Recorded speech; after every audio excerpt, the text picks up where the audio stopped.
On vous avait notifié la dernière fois ce pourquoi vous comparaissez devant ce tribunal. Est-ce que vous me suivez? Je disais que les faits pour lesquels vous comparaissez devant ce tribunal, vous avez été notifiés la dernière fois et vous avez répondu par la négative. Affirmatif. Alors, expliquez au tribunal ce qui s'est passé dans cette affaire. Les conseils, je rappelle, tout juste un rappel, vous assistez l'accusé, tout juste un rappel, hein, vous l'assistez. Merci, Monsieur le Président. Honorable assesseur, je voudrais vous demander de me permettre d'accomplir un devoir. Celui de rendre hommage à Dieu, le Tout-Puissant, de me garder son souffle jusqu'aujourd'hui, après 13 ans d'accusation. Je voudrais également remercier ma mère, franchement. Remercier parce qu'aujourd'hui, c'est un jour le plus grand de ma vie. Monsieur le Président, je voudrais également remercier le Président de la République qui a bien voulu que ce procès ait lieu. Je voudrais également et très sincèrement remercier mon épouse, Adja Ourougatou Diallo, pour m'avoir accompagné pendant les 13 ans de difficultés, de pensées, d'accusations fortunes. Monsieur le Président, aujourd'hui est un grand jour. C'est pourquoi, avant de parler de 28 septembre, je voudrais très sincèrement adresser mes condoléances les plus émues aux familles éplorées des victimes de cet événement malheureux, que la terre de notre chère nation le soit légère. Ce qui m'amène à dire qu'aucun citoyen n'a le droit de donner la mort à autrui. Cela est un droit naturel, la vie.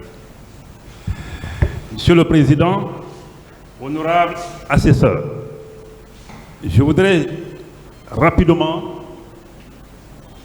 rentrer dans le vif du sujet. Nous sommes le 28 septembre 2008. Comme à l'accoutumée, à 8 heures donc,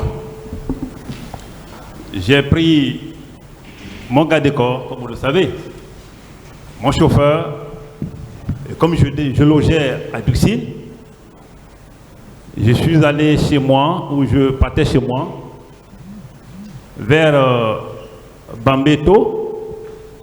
J'ai vu un attroupement de personnes, mais non hostiles. J'ai continué mon chemin vers Amindala également. Le même dispositif était là. Il y avait des policiers qui étaient là, il y avait des gens qui étaient regroupés, mais il n'y avait pas d'affrontement. Et je suis allé chez moi. J'ai voulu prendre le déjeuner, mais chemin faisant déjà, j'ai appelé l'un de mes hommes, qui est le colonel Blaise Goumou. Je lui ai dit, alors je viens à la maison. Mais on me dit déjà par Taliki qu'il y a des attroupements devant Dixie. Alors je vais aller les sensibiliser, je pense qu'ils n'ont pas compris le contenu des communiqués, les différents communiqués qui demandaient un report juste de cette manifestation pacifique, comme il le disait, ou la remettre soit le lendemain ou les jours suivants, pour des questions que vous connaissez. Le 28 septembre est une journée fêtée et fériée, chômée et fériée en République de Guinée, pour des raisons que c'est le jour qui a annoncé, s'il faut dire, notre souveraineté et notre indépendance. Monsieur le Président, c'est ainsi que je suis allé à domicile. Chemin faisant, j'ai trouvé un attroupement vers l'esplanade du stade du 28 septembre. Cet attroupement, vous avez une clé USB que j'ai remise à mes avocats qui vont vous exhiber au moment venu. Et si on peut le passer en ce moment, ça me ferait vraiment un grand plaisir. Monsieur le Président, comme tout le monde l'a vu et tout le monde l'a entendu, je suis descendu de ma voiture.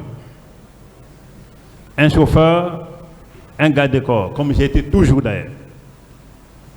Je suis descendu de ma voiture, les gens m'ont accueilli avec applaudissements. Cet applaudissement m'a permis, cet enthousiasme m'a permis de m'adresser à ce monde qui venait, mais juste devant, il y avait un monde fou derrière que je ne voyais pas trop parce que la file était longue. Je me suis adressé vers les 10 heures à ces gens, dans l'enthousiasme là, dans l'applaudissement. Je les ai dit ceci. De laisser Dadis d'un côté, les leaders de l'autre, mais c'est la République qui gagne quand on est en paix. Et que l'applaudissement qu'ils m'ont réservé est bien compris, mais la solution était que nous soyons tous dans la dynamique de fêter ensemble les mains dans les mains. Je suis resté dans ça, comme vous avez vu, sur les CD, ou certainement sur YouTube. Il y avait un bouhaha. Ceux qui étaient devant me comprenaient, chacun applaudissait. Entre-temps, j'étais avec le chef de quartier de Dixine, qui est cité d'ailleurs comme témoin. Les gens, ceux qui étaient devant, avaient compris, parce que l'applaudissement continuait. Entre-temps, quelqu'un m'a dit que les leaders étaient du côté du stade, du côté de l'université Gamal. Au lieu de continuer à parler avec les gens, la voix ne portait pas, et je n'avais pas de micro non plus. Il était question alors d'aller vers les leaders qui trouvaient de l'autre côté, aller m'adresser à eux pacifiquement. Je pense que les lieux étaient jonchés de journalistes. Je pense que les preuves aujourd'hui, en termes d'image, sont disponibles. J'ai été rencontrer les leaders. Quand je suis descendu, j'ai vu sur place là-bas, en provenance, selon eux, de chez Feu Jean-Marie Doré, où ils étaient en réunion avec les leaders religieux. Je les ai rencontrés. Alors, dans notre débat, j'ai dit à mon grand frère, comme je l'ai toujours dit dans notre conversation, parce que j'ai eu à discuter avec simplement M. Sidiak Touré. Les autres étaient là simplement comme observateurs, mais tout le monde nous écoutait parce qu'ils n'étaient pas aussi nombreux. Je lui ai dit, grand frère, je pense que les communiqués qui ont passé, vous avez tous compris. Il dit oui. Mais je viens d'être saisi que de cause à déjà, Amdalaï jusqu'à Bameto, et Bameto jusqu'à Amdalaï, jusqu'à maintenant où nous sommes arrêtés, que tout a été complètement saccagé. Les citoyens ont été vandalisés.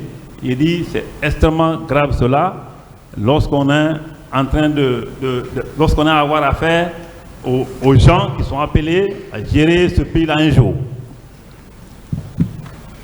Le grand frère Sidia m'a répondu que nous sommes dans une république, qu'on peut casser tout aujourd'hui et puis demain on peut reconstruire. J'ai dit mais si on continue à casser de la sorte, je pense qu'on ne va pas s'en sortir. Monsieur le Président, c'est sur ça que nos discussions étaient. Il est demandé s'ils ont écouté les communiqués. Il est demandé si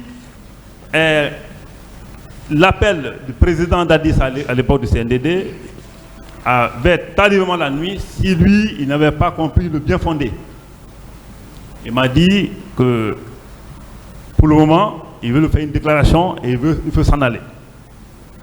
De fil à aiguille, comme vous avez écouté, on s'est compris.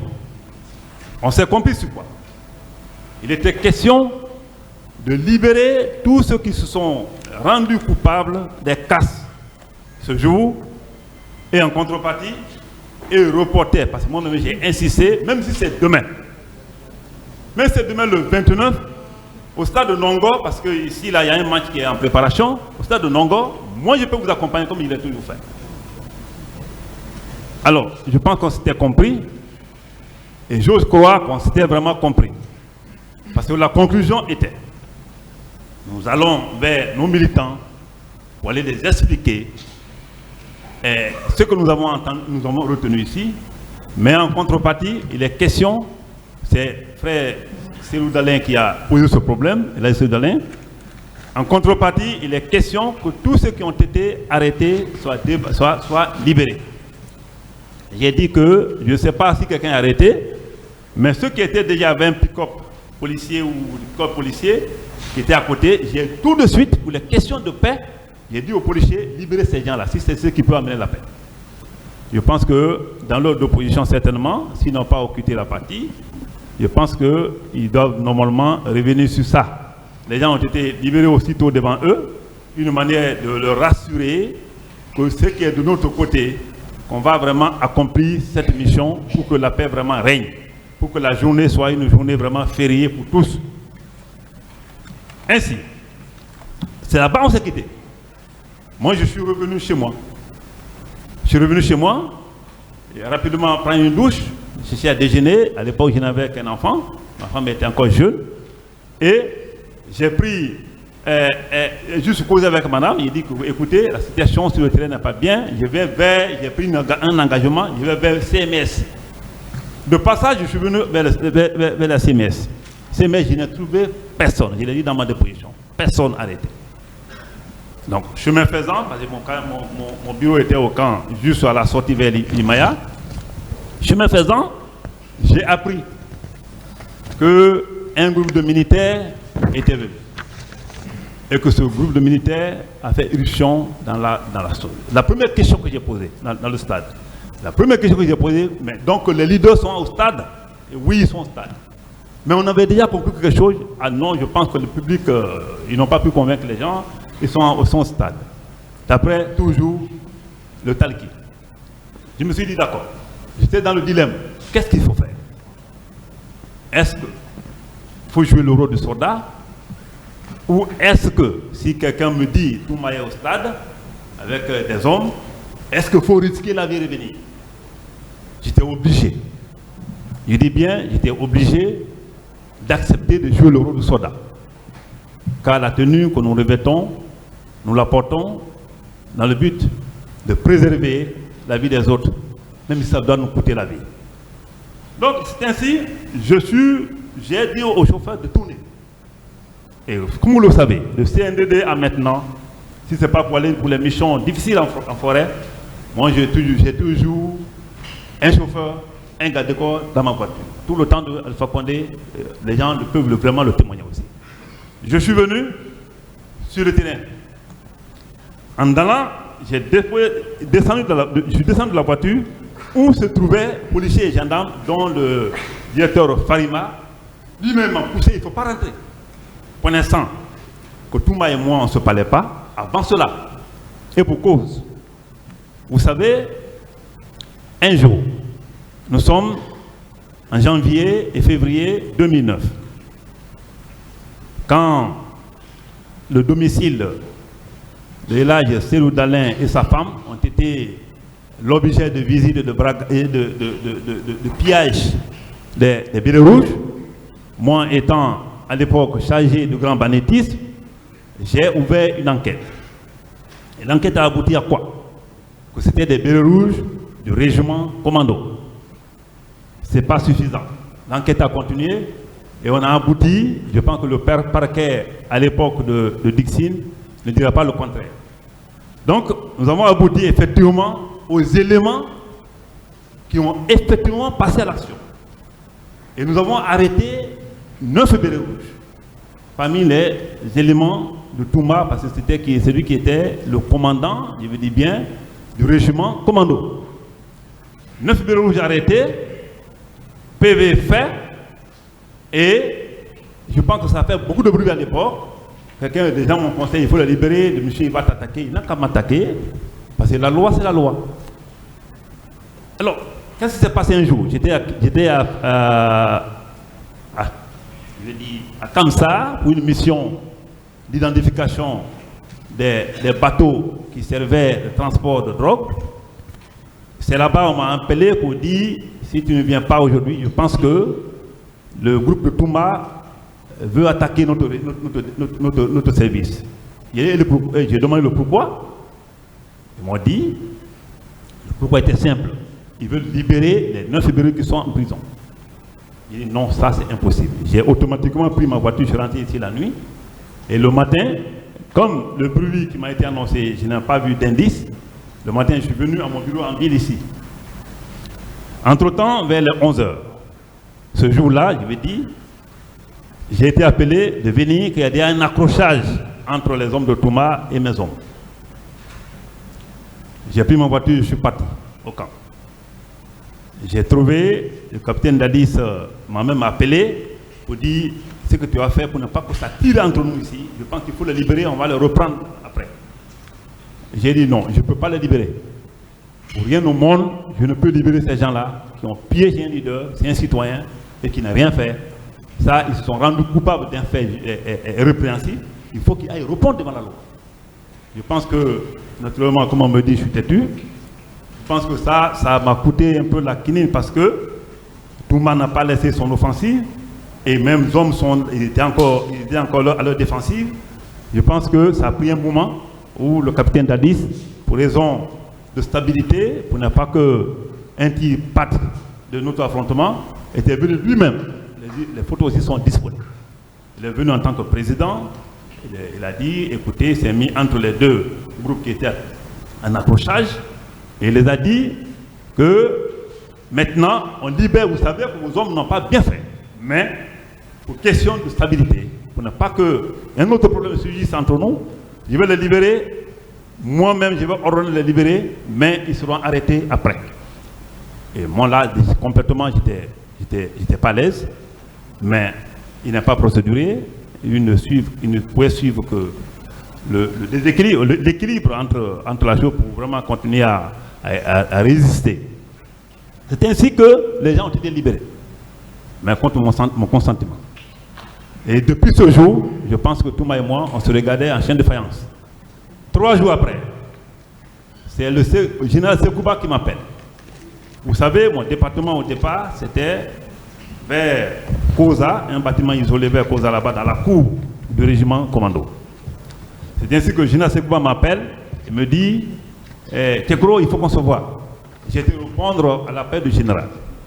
Et elle me dit, à partir de l'instant, on a compris, toi avec ta procédure, vous ne pouvez pas vous comprendre avec nos éléments là.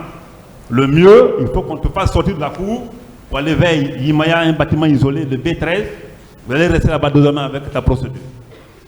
La façon d'aborder, j'ai compris. J'ai compris que c'était vraiment une réalité, mais j'étais choqué. En réalité, Titero est là, il va le témoigner parce que je l'ai dit, il m'a dit, ah, dis donc, calme-toi. Je dis, mais dis donc, on ne peut pas me faire sortir dans le camp à cause d'un lieutenant, alors que moi j'étais capitaine 1, j'étais secrétaire d'État 2, et 3, je ne faisais que la procédure. Donc, mais on m'a fait sortir. L'ordre a été donné à l'époque à l'intendant général, qui a aménagé l'endroit. 2 jours après, j'étais obligé de prendre mes hommes et on a déménagé en dehors de la cour du régiment commando pour aller maintenant désormais, s'il faut dire, exercer notre mission. Alors voilà, imaginez-vous, de ce moment jusqu'au moment du 28 septembre, Touma et moi, on ne s'est jamais dit bonjour. Parce qu'il y avait d'autres antécédents que tout le monde savait. Quand les gens prenaient les voitures volées, ils rentraient dans le camp avec, et les bérets rouges sont brigandés, et puis c'est nous qui partions retirer ces voitures-là pour remettre aux citoyens. D'autres citoyens me regardent aujourd'hui, ils peuvent en témoigner. Donc, Monsieur le Président, imagine-toi, quand quelqu'un est dans ce dilemme, et qu'on dise que ce sont les mêmes éléments que tu as certainement arrêtés à un moment donné, et qui sont dans un stade, qui dit quoi, je ne sais pas, et que dans ce stade, il y a des coups de feu, et que toi, en tant que soldat, tu es appelé par un devoir, que tu viens là-bas pour secourir quelqu'un, il faut être quelqu'un vraiment, je pense que, qui est, certainement, ce n'est pas une folie, mais qui est meurtri de patriotisme pour y être. Parce que être soldat, ce n'est pas donné à n'importe qui. Il y a un devoir qu'on doit accomplir. Donc, c'est ainsi que je suis venu sur le terrain. Et quand je suis venu sur le terrain, je pense que la première personne que j'ai vue, après avoir résisté avec Farima qui ne voulait pas que je rentre, je reviens sur la chose, je lui ai dit de me laisser rentrer. Il dit que si tu rentres, ils vont tirer sur toi. J'ai dit d'accord, ils vont qu'à tirer, on va voir. Et je suis rentré. Et quand je suis rentré en courant, franchement, je pense que nous sommes au XXIe siècle. C'est tellement, il y a des images, c'est tellement, il y a des preuves. Et moi-même, j'en ai. Donc, quand je suis rentré, je pense que Dieu m'a donné la chance de croiser, parce que j'ai vu même avant même l'esplanade, avant que je rentre, il y a deux cours. Hein. Quand on dit stade, là, il y a deux cours. Il y a la cour du stade et il y a le stade proprement dit, qui a une porte d'entrée. Donc, quand je suis rentré, j'ai trouvé qui? Le premier, en réalité, c'était le frère, et là, il s'est Dalin. Quand je l'ai trouvé, on s'est croisés. Il sortait juste du grand stade. On s'est croisés à la porte. J'ai bien dit hein, que j'ai croisé d'autres, même devant là-bas, même au niveau de l'esplanade. J'ai croisé d'autres, mais moi je pourrais vous rentrer, pour sortir. Mais l'élément essentiel que je cherchais, c'est, et là que je tombe là-dessus, il m'a dit, jeune frère, voilà ce qui se passe. Il dit, mais je vous ai dit que cette armée-là, nous avons été victimes une première fois. On a mis ton domicile dans le sac, ça ne t'a pas dit quelque chose. Cette armée n'a pas sous contrôle. Donc, pratiquement, il faut qu'on quitte ici. Je l'ai pris comme ça. En réalité, on marchait. Il avait comment on appelle là? C'est-à-dire, à l'époque, là, moment des faits, je n'ai pas senti le sang. Ça, je n'ai pas senti. C'est quand je suis venu avec lui, à quelques 20 mètres de la porte d'entrée de la pelouse, à quelques 20 mètres, j'ai vu Jean Madouré qui était en train de tabasser comme pas possible. J'ai dit au grand frère, tu m'entends? Lui-même m'a dit, voilà, je vous ai dit, attendez-moi. J'ai couru vers Jean Madouré. Mais à quelques mètres de Jean Madouré, il y a un monsieur qui m'a tendu, qui m'a braqué là. Il m'a braqué là. Il me dit, toi, il dit, mais vous ne savez pas que c'est un leader politique. Il dit, non, mais si c'est un leader, qu'est-ce que tu veux? Tu fais un pas, on tire sur toi. Ce monsieur qui m'a braqué là, jusqu'à maintenant, je le recherche. Jusqu'à maintenant, monsieur le Président, je le recherche. Il m'a braqué là. Ça ne m'a pas démotivé. J'ai foncé parce que, en ce moment-là, il y avait quelques jeunes gendarmes qui étaient derrière moi, que je ne peux pas identifier, parce qu'il faut imaginer, hein, dans un moment de toy-boy comme ça, où la vie peut s'éteindre à tout moment, c'est-à-dire que tu ne peux rien remarquer. Mais l'objectif, c'est la mission. Donc, j'ai foncé sur Jean Madouré, je l'ai pris. Si vous voyez, ce premier jour, mon sac, ma tenue était complètement en sang, de côté là, c'est parce que Jean Madouré était complètement en sang. Mais avant que je me retourne, j'ai trouvé encore, et là, c'est d'aller en accrochage avec les militaires. Et vous voyez. Et quand je l'ai trouvé à terre, je l'ai pris, ils m'ont donné des coups ici. Je l'ai dit dans ma déposition. Et jusqu'à présent, c'est pourquoi je dis souvent que je suis à la fois coupable et victime. Si je suis coupable, parce que j'ai été amené 2 fois pour ça au Maroc, et je pense que mes reins là ne fonctionnent pas bien. C'est-à-dire pas les reins comme vous le pensez, je parle de la hanche. C'est pas autrefois, sinon je suis un militaire, je peux faire 2 heures, 3 heures arrêter, mais après 1 heure tout là, je vais ressentir quelque chose, il faut que je m'asseye. Donc, pour vous dire entre parenthèses, c'était pour juste une parenthèse, j'ai pris l'exemple, chose qu'on appelle là, frère Dalin, on a continué, et celui qui m'a donné le coup, franchement, celui qui m'a donné le coup de bâton, il ne portait pas de béret. Je ne peux pas dire si il était béret rouge, ou béret jaune, ou béret vert, parce qu'il ne portait pas de béret. Donc, pratiquement, Monsieur le Président, je n'ai pas lâché non plus les 2 éléments. C'est chemin faisant que les baouri autres là sont ajoutés, on a pris ensemble, nous sommes partis. J'ai dit, ma voiture était déjà venue dans la cour. J'ai dit, il faut faire monter ces gens-là, on va à l'hôpital. Alors, pendant ce temps, quelqu'un m'a dit, dans l'euphorie là, parce que moi-même j'étais dans la voiture, quelqu'un m'a dit, les Sidias sont là, il dit, prenez-les, envoyez-les, enlevez-les ici. s'il dit quand il sera là un jour, je sais qu'ils seront là, ils viendront notifier cela, ou ils l'ont déjà notifié, parce que je pense que tout le monde a écouté ce que ces leaders ont dit le lendemain, et moi, j'ai cru avoir vraiment accompli ce devoir de soldat. C'est ainsi que j'ai continué vers l'hôpital. Et puisque, comme Baouri a dit que j'ai conduit le véhicule parce qu'il n'y avait plus de place dans ma voiture. Et j'étais obligé de laisser ma place pour les autres et prendre le volant. Je suis un excellent chauffeur. Je suis venu à Mouraï Paré. C'est-à-dire, l'idée qui m'est venue directement à Mouraï Paré à l'époque, vous savez, c'était la clinique phare. Nous sommes venus à Mouraï Paré et instantanément, j'ai vu un groupe de bérets rouges. Mais la seule personne que j'ai remarqué, c'était Toumba. C'est bien dit, c'était Toumba. À Mouraï Paré. En réalité, il n'était pas le seul, mais j'ai remarqué au moins 2, 3, 4 pick-up, instantanément. Pendant qu'on descendait, le frère Célou Dalin, ou les premiers soins, les gens sont venus avec les brancards. Pendant qu'il était presque sur ce brancard, c'est en ce moment qu'on nous a entourés. Quand on nous a entourés, on a dit que si on continue, si le traitement, si on le fait introduire, ils vont faire péter la clinique. Franchement, je vous dis que je n'ai jamais peur de ma vie. Ou dans ma vie. Mais ce jour, le cœur a vibré. Mon cœur a vibré. Je savais que si je tentais à insister, je pouvais en partir.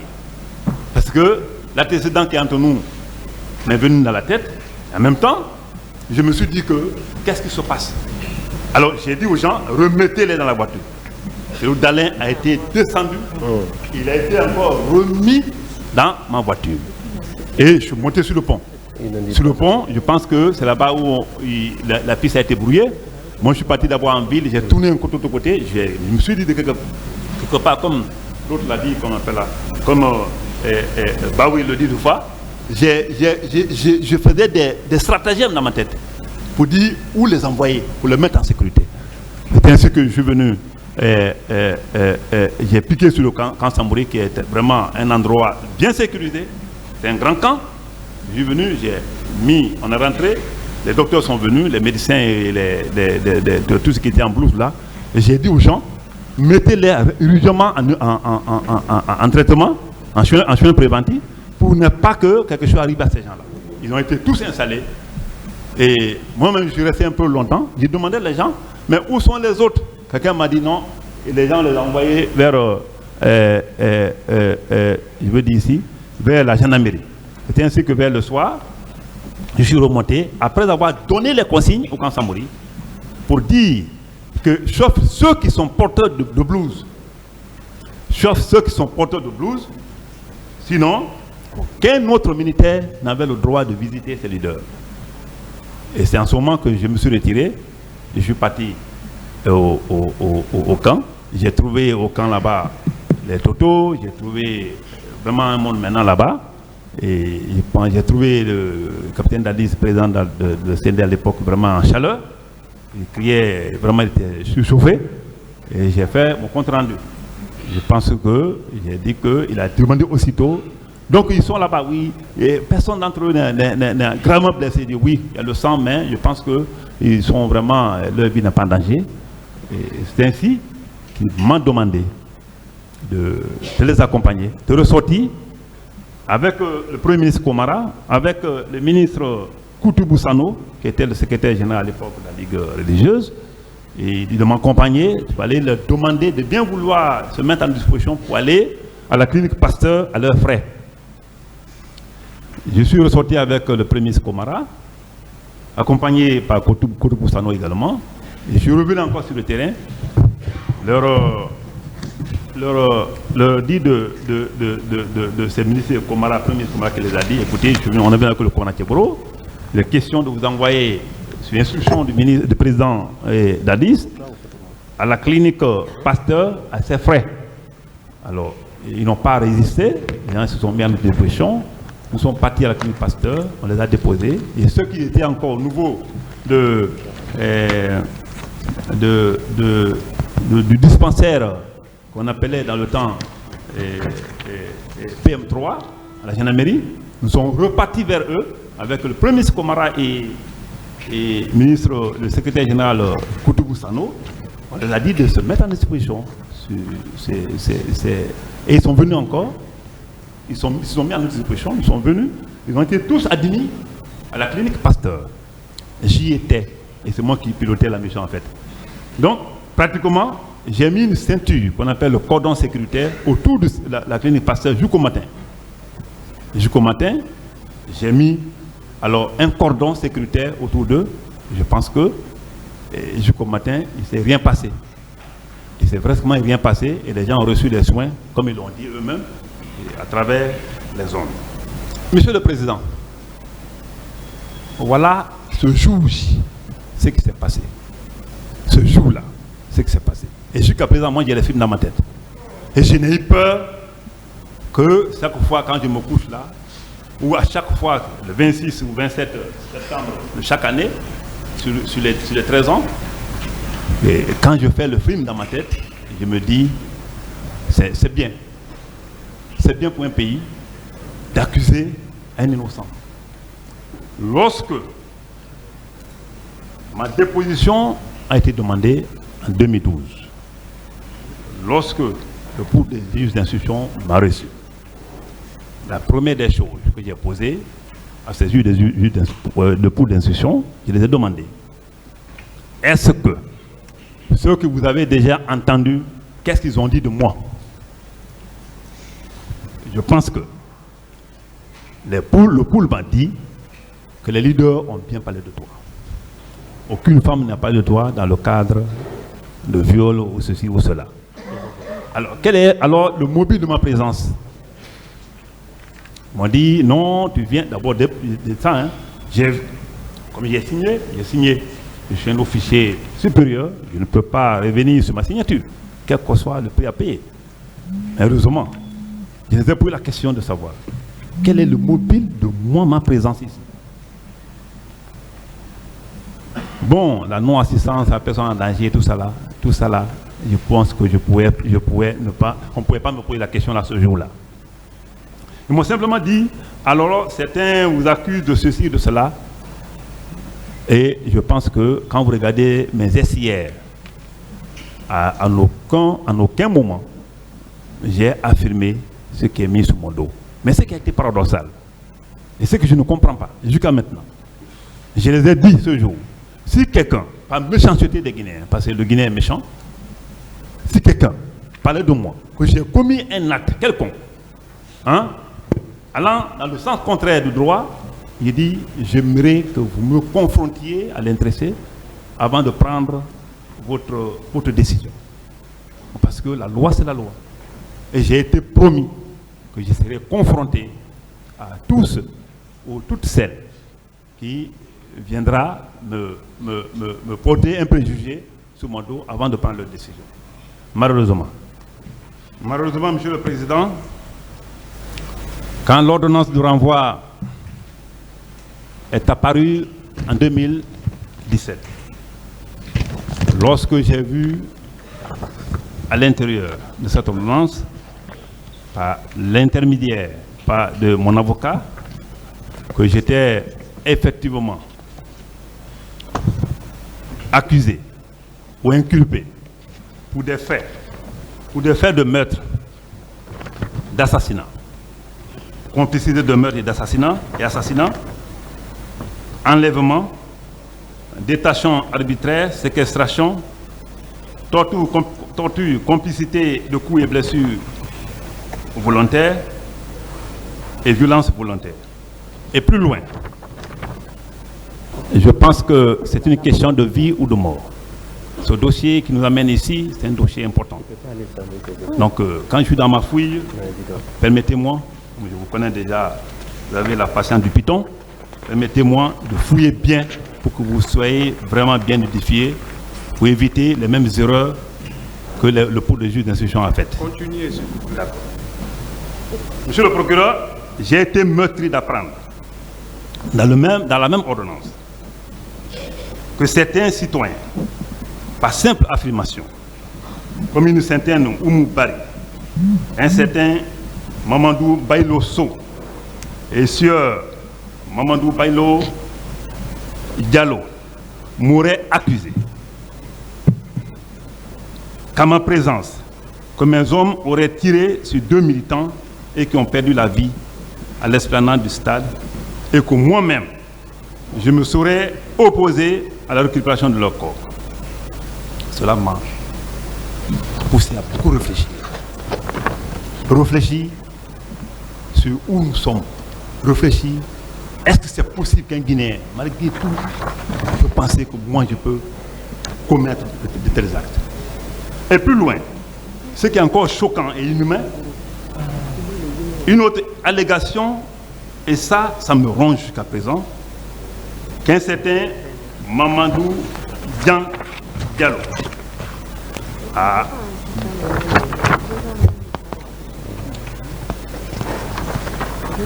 confirmé ou affirmé que moi-même je m'aurais rendu coupable de meurtre en tirant sur un militant devant lui sans la moindre preuve, et les cours d'instruction ont validé cela et l'ont mis dans l'ordonnance de renvoi, une manière d'impacter mon image, ma dignité, ma réputation et mettre à l'eau tout ce que j'ai fait pour ce pays pendant les 14 ans.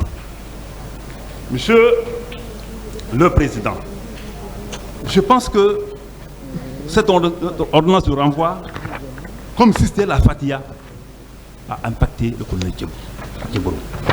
Voilà les passages qui méritaient les confrontations devant le cours du juge d'instruction, si on voulait vraiment faire un travail sérieux dans le respect de l'éthique et de la déontologie du métier, afin d'éviter les erreurs judiciaires, surtout quand on parle d'état de droit.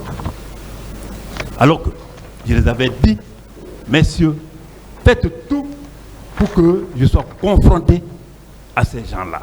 Quiconque, une femme, un homme ou tout ce qui veut, qui peut m'accuser, cherche en sorte que je sois confronté à eux avant de prendre, s'il faut dire, votre ordonnance et de l'envoi.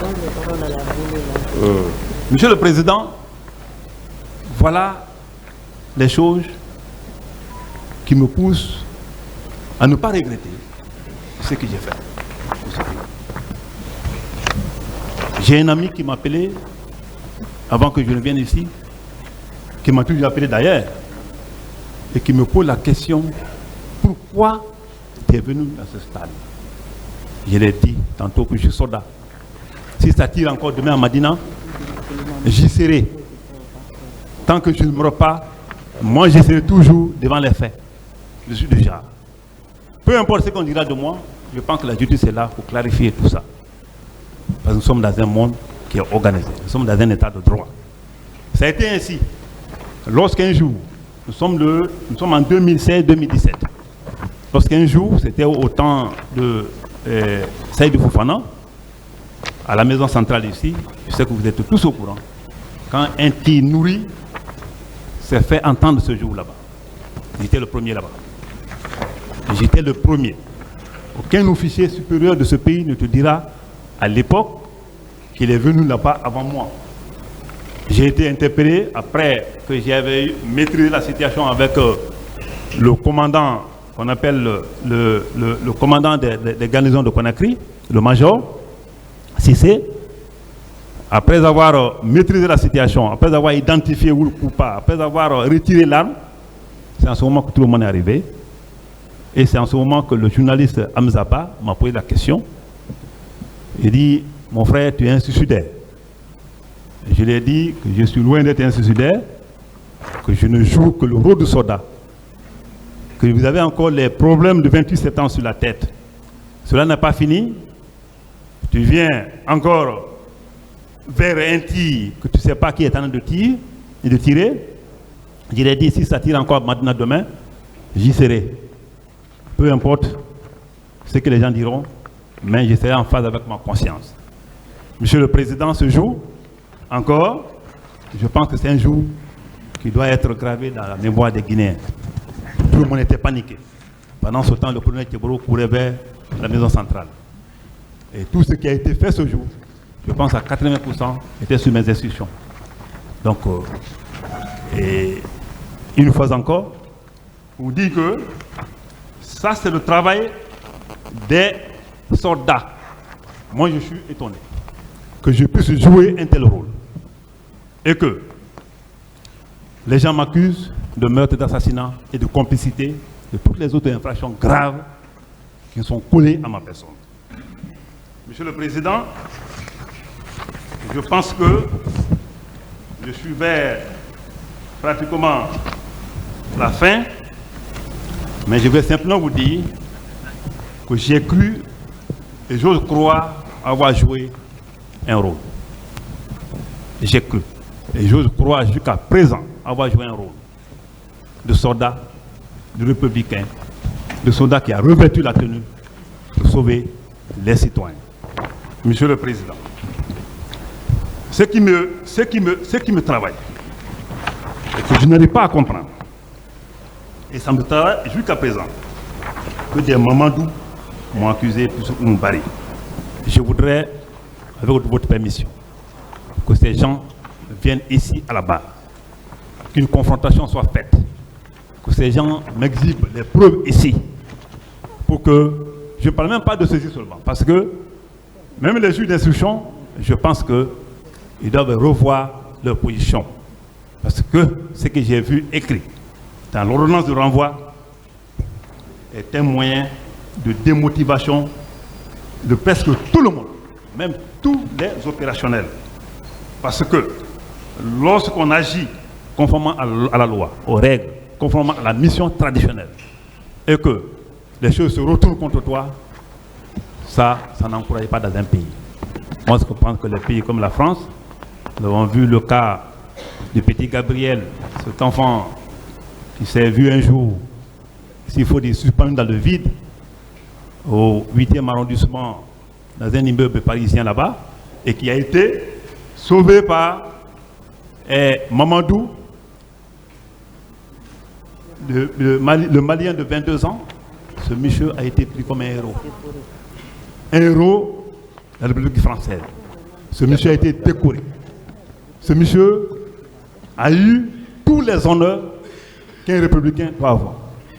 Ce monsieur a été même reçu par le président de la République française. Voilà l'esprit qui doit être vraiment encouragé. Voilà l'esprit qui doit être vraiment encouragé. Donc, Monsieur le Président, honorable assesseur, voilà, en un mot, j'ai d'autres problèmes à dire, mais je me dis que je garde pour le moment dans ma réserve pour attendre de vous des questions qui peuvent être posées et les réponses qui peuvent être apportées. Sinon, Monsieur le Président, j'ai voulu juste ne pas occulter un petit passage. Un grand passage pour moi, mais un petit passage pour un certain Guinéen. C'est comment je me vois aujourd'hui. Quelle est la qualification que je me donne moi-même? Je suis qui pour le Guinéen? Si je mourais au stade, je serais qui aux yeux de la population guinéenne? Est-ce qu'il y a un criminel? Est-ce qu'il y a un soldat qui a accompli une mission honorable? Une mission patriotique? Une mission de devoir? Ça, c'est la première question. La deuxième question, à partir du moment que ce jugement a été programmé, j'ai fait un repenti actif sur le passé. J'ai fait une réflexion sur le passé. J'ai dit, c'était la première fois, sinon ça fait au moins 2 ans, le colonel Coplan et moi, on ne s'appelle pas. Quand le jugement a été programmé, je l'ai appelé. Il dit Coplan, il dit oui. Il dit, je suis déçu. Je suis déçu de ce pays.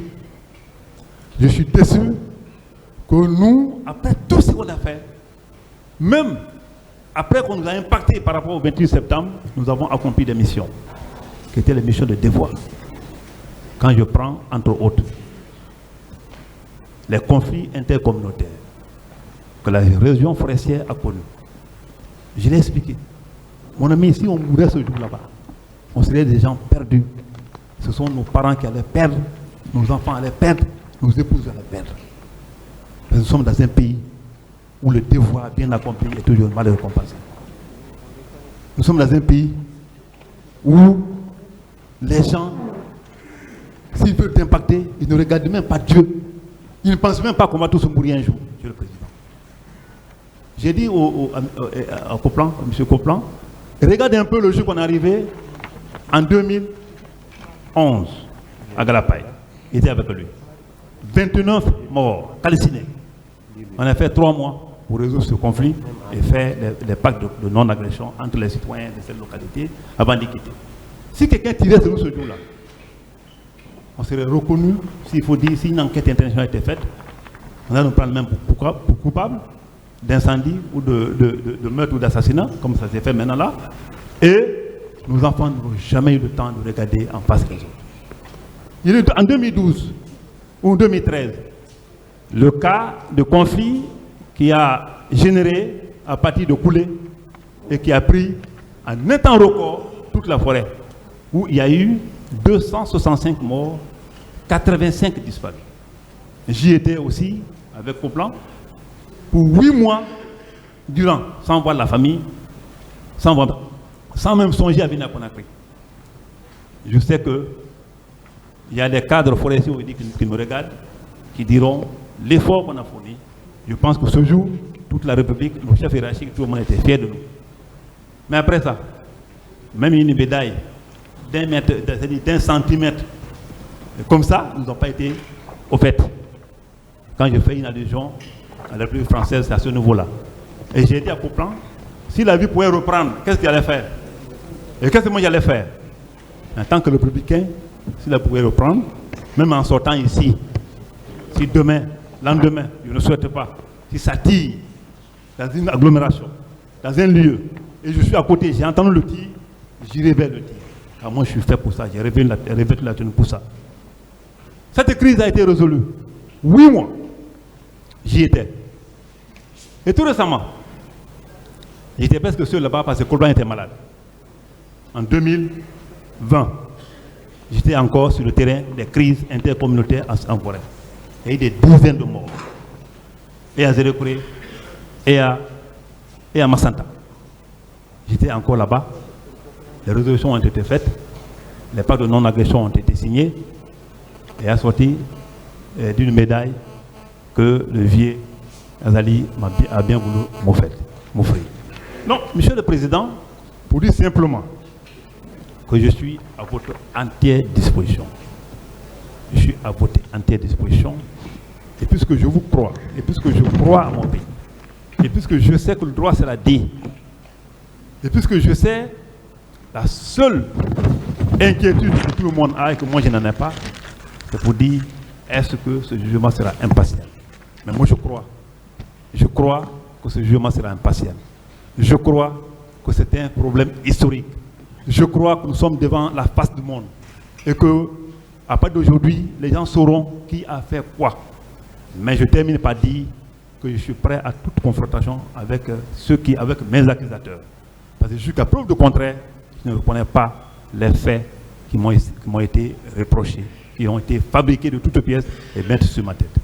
Je suis à votre disposition pour répondre à toute question, je dis bien à toute question de votre convenance, si c'est pour la manifestation de la vérité dans ce dossier. Je vous remercie.